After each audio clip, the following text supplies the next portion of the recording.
கோவையில் பகல் நேரத்தில் ஹோட்டல் நடத்திவிட்டு இரவு நேரத்தில் சொகுசு கார்களை குறிவைத்து திருடும் கும்பலை மதுக்கரை போலீசார் இன்று அதிரடியாக கைது செய்தனர். Madukkarai police sub inspector Ritheesh Kumar தலைமையிலான போலீசார் நேற்றிரவு ரோந்து பணியில் ஈடுபட்டுக் கொண்டிருந்தனர். சீராப்பாளையம் ஆப்பிள் கார்டன் பகுதியில் ரோந்து பணியில் ஈடுபட்டுக் கொண்டிருந்த பொழுது சந்தேகத்திற்கிடமான வகையில் கார் ஒன்று நின்று கொண்டிருந்தது. ரோந்து பணியில் உடன் இருந்த போலீசார் இறங்கிச் சென்று காரில் உள்ள வாலிபர்களை யார் என விசாரிக்க துவங்கினர். அப்போது அங்கிருந்த 3 வாலிபர்கள் தப்பி ஓடினர்.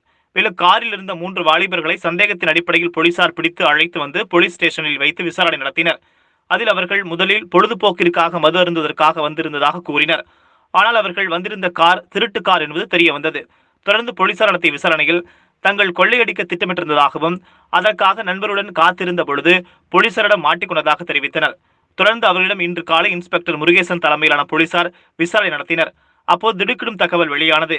பிடிப்பட்ட 3 நபர்களும் நண்பர்கள் என்பதும் அவர்கள் தூத்துக்குடி மாவட்டம் குலசேகர நல்லூர் பகுதியைச் சேர்ந்த முத்துசாமி என்பவரின் மகன் சுரேந்திரன், தருமபுரி மாவட்டத்தைச் சேர்ந்த மாதவன் என்பவரின் மகன் சக்தி, திருநெல்வேலி நாங்குநேரி பகுதியைச் சேர்ந்த மாடசாமி என்பவரின் மகன் விஜயராஜ் என்பதும் தெரியவந்தது. தொடர்ந்து தப்பிச் சென்ற சாதிக், இம்ரான், தினேஷ் ஆகியோரை போலீசார் தீவிரமாக தேடி வருகின்றனர். கோவை நகரில் பகலில் ஹோட்டல் நடத்திவிட்டு இரவில் கார் திருடும் கும்பல் கைது செய்யப்பட்ட சம்பவம் பரபரப்பை ஏற்படுத்தியுள்ளது.